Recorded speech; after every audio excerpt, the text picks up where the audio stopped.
আন্দোলনকারী কিন্তু আরে আপনি ফোন ধরে নেই আমার সাথে কোনো আপনি ফোন ধরতে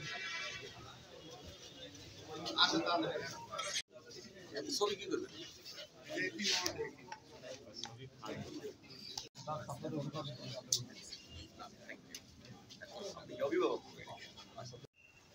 তো নিঃসন্দেহে আপনাদের সাহায্য সহযোগিতা দরকার, যে চলমান সাহায্য সহযোগিতা অক্ষুণ্ণ থাকবে এবং এই থানা, এই পুলিশ স্টেশন, এই জেলা পুলিশ নিঃসন্দেহে আপনাদের সম্পদ, প্রপার্টিগুলো আপনাদের সেভ করার দায়িত্ব আপনাদের এবং আইন শৃঙ্খলা সমুন্নত রাখার দায়িত্ব আপনাদের। উন্নয়ন, অগ্রগতি, অগ্রযাত্রার হচ্ছে বলেন যে প্রধান নিয়ামক হচ্ছে আইন শৃঙ্খলা। আইন শৃঙ্খলা সমুন্নত না থাকলে আমরা অনেক কিছুই করতে পারবো। দেখেন যে কালকের একটা ডিক্লারেশনের পরে আজকে গতকাল আমি এই রাস্তায় দুবার চলেছি, দুবার প্রাইভেট কারের সংখ্যা ছিল হাতে গোনা। রাস্তাটা হচ্ছে কমিউনিটি বেস পুলিশিং।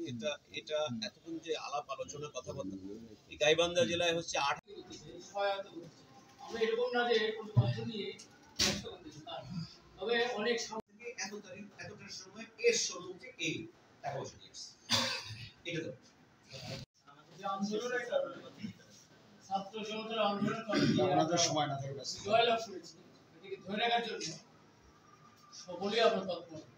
সেই বিষয়ে তথ্য প্রবাহের ব্যাপারে আমাদেরও ধারণা আছে, আর জানি না, আমার তো মনে হয় যে ভালো ধারণাগুলো রয়েছে। প্রেস ক্লাব সহ আমরা দেখতে চাই কলার বাইরে হচ্ছে সংবাদ না। গতকালকে আমাদের মিটিং হয়েছে, আমরা সেটা